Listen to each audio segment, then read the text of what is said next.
Welcome back to my channel, everyone. If you're new here, don't forget to like, subscribe, and share so more people hear the truth behind these political hearings. John, like 30 seconds. Okay, I just want to say that the analysis he advanced is historically obtuse and morally disoriented.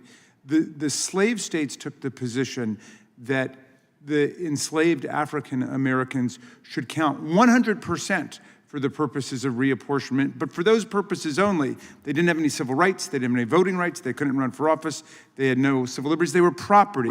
The northern states said they should not count at all. Reclaiming our time. They should count zero, and they arrived at the three-fifths. Reclaiming the time. Yeah. Mr. Chairman. Yeah. We're going to have a history lesson here. The gentleman from Wisconsin was making a point with respect to the oft-used three-fifths reference. I was trying to explain what the historical respect, genesis of it is. And the history of it. The gentleman from Wisconsin characterized it from his perspective, and I think it was important for me to put that on the record, and I think it's been asked and answered, and we don't need to have a history lesson on it. So I'm going to go ahead and proceed with my questions.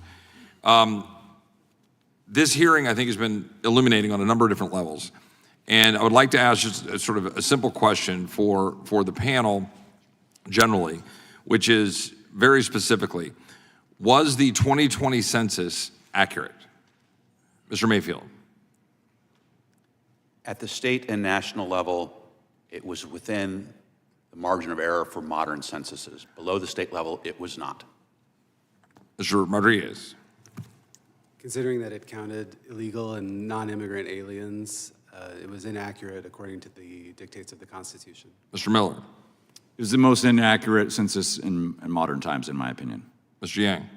At the state and national levels, it was accurate. At the sub-levels below that, it was inconsistent at times, but overall still did very well. And so was it true that in 2022 that the Census Bureau itself acknowledged that there were significant errors and significant discrepancies?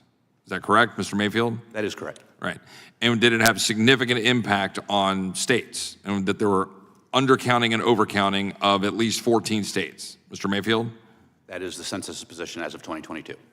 Now, was it also accurate that, in fact, the undercounting was often directed towards more conservative states with more Republican representation, and the overcounting was directed towards what we might call blue states with more Democrat representation?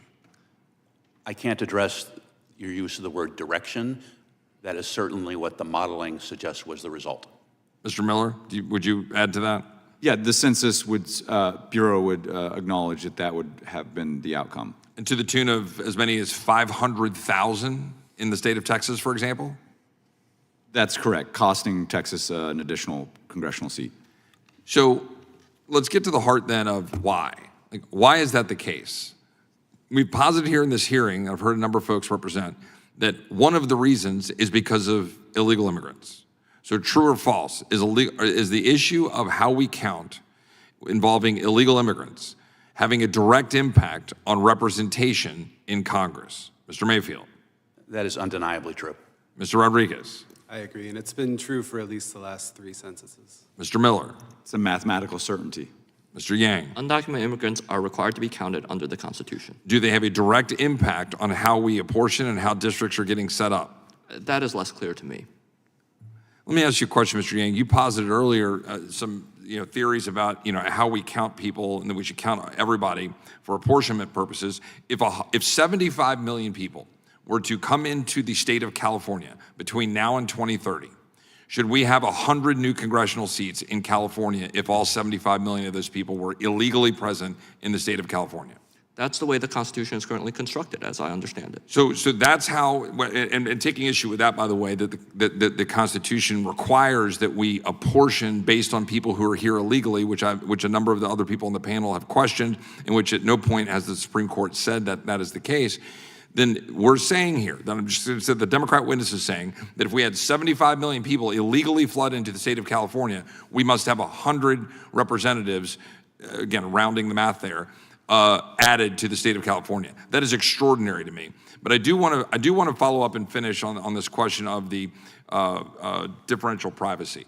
The other question that has been raised here, which is highly problematic on a less partisan basis, is the extent to which we have the Census Bureau adopting, by Mr. Mayfield's testimony, by edict of a civil servant bureaucrat at the Census Bureau, a approach to estimating and guessing the population based on something that was attacked by numerous groups, questioned by numerous groups, and is now proven to be statistically problematic, that it is actually causing massive problems with respect to our counting.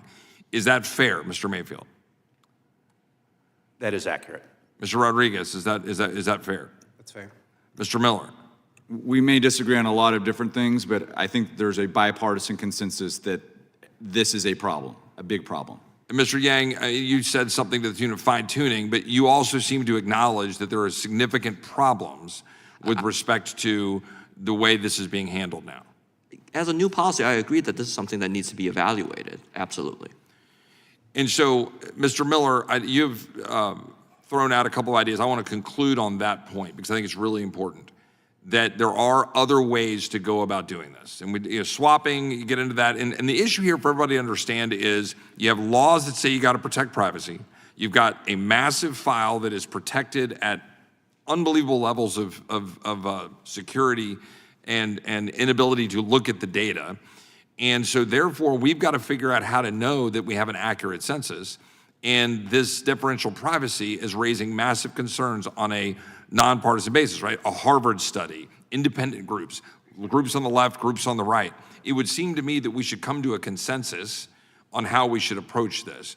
Could the gentleman finish, filling in that question and that point? Absolutely. So at the end of the day, there is a constitutional purpose for all of this. And a privacy statute cannot be a reason by which to ignore the constitutional outgrowths and outflows of what the purpose of this data is. So if we have a privacy standard that is causing, and I think most people would agree with this at this point, that is causing significant data distortion, that is impacting all sorts of federal funding formulas, all sorts of potentially, definitely redistricting, potentially depending on how, if it's not everything that we believe it is, and not everything that they're purporting to say it is, in theory, it's not supposed to affect apportionment. I don't have access to the data. I can't verify that. That's how it's supposed to work. But at the end of the day, we should defer to a privacy method that is also as good and does not create as many constitutional issues as we have seen. If that is not achieved by swapping and turning off data, we need to get our smart people together and figure out another option. And you were suggesting, closing out my time's over, of turning off the data. That was an approach you're suggesting to try to have an approach. I think, Mr. Yang, can I just ask you on a nonpartisan basis with just a little indulgence? Do you have a perspective on that? Because I saw you kind of nodding and sort of maybe almost in that kind of like intellectual chewing on it as to whether that would be an approach that might help solve the problem of managing privacy, but not having data that's problematic. Like I said, I think this is worth evaluating, and this is part of what happens after every census, is the Census Bureau looks at what worked, what didn't. It acknowledges that mistakes are made. It acknowledges, in this case, that there are certain overcounts and undercounts. That's no different than any other census. Now the job of the Census Bureau, as with guidance from all of you, is to how to move forward and make that system even better for the next census. All right, I thank the panel. I now know that my colleague from Texas I would just joined us. seek unanimous consent. Sure. I mean, we've discussed the census after review quite a bit, so I'd like to seek unanimous consent to introduce the GAO report on the 2020 census coverage, errors, and challenges to inform the Today's hearing gave us a revealing look at how Republicans, specifically Congressman Chip Roy, are trying to rewrite the narrative around the 2020 census. But what actually happened in this exchange tells a very different story. First, before Roy even begins questioning witnesses, a fellow Democrat has to correct a deeply misleading historical framing. The reminder was simple. The 3/5 clause wasn't some benevolent compromise by slave states. Slave states wanted enslaved people counted fully for representation while denying them every civil right. Northern states wanted them counted as zero because they were treated as property. The 3/5 compromise was a way to limit the political power of slaveholding states, not amplify it. That context mattered because Republicans continue to weaponize historical distortions to prop up modern political arguments. But let's get to Roy's central claim, that the 2020 census was intentionally skewed to benefit Democrats and punish Republicans. When witnesses were asked whether the 2020 census was accurate, here's what they actually said. At the national level, it was accurate. At the state level, it was accurate. Where inconsistencies existed, below the state level, those issues have existed in every census in American history. But Roy's framing ignores one crucial fact. The 2020 census took place under the Trump administration. Roy is essentially accusing his own party's administration of orchestrating widespread census manipulation. The Census Bureau's own experts noted that challenges existed, but they were the same structural challenges that both parties have acknowledged for decades. Then Roy pivots to a familiar Republican talking point: undocumented immigrants. He tries to suggest that counting undocumented people for reapportionment is somehow unconstitutional, yet the Constitution requires counting the whole number of persons. Courts have repeatedly rejected attempts to exclude undocumented residents from the count. Even Roy's own witnesses acknowledge that the Constitution does not carve out exceptions based on immigration status. Roy then floats an extreme hypothetical. What if 75 million undocumented immigrants suddenly appeared in California? Should California get 100 extra House seats? The Democrat witness calmly answers, if the Constitution requires counting persons, then yes. Roy treats this as political scandal, but what he's really doing is attacking the Constitution because he doesn't like who benefits from accurate population counts. The next Republican pivot is toward differential privacy, which Roy portrays as a partisan scheme. In reality, experts across the political spectrum, including the witnesses, agree it's a complicated statistical tool meant to protect individual privacy. It's not democratic, it's not Republican, it's an evolving scientific method.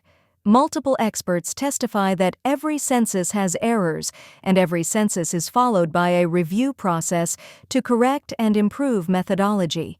The system is imperfect but transparent. The Bureau itself openly published the overcount and undercount data. That transparency is what responsible government looks like. The takeaway is this: Chip Roy wants viewers to believe the 2020 census was a partisan attack on Republican states. What the experts actually said is that census errors occur everywhere, under every administration, and the 2020 issues, many caused by rushed timelines, pandemic disruptions, and political interference from the Trump administration, are now being studied and corrected. Democrats believe in accurate counting. Democrats believe in demographic truth. Democrats believe the census should reflect reality, not partisan fantasy. And today's hearing ultimately reinforced that the loudest accusations tend to come from those most uncomfortable with facts.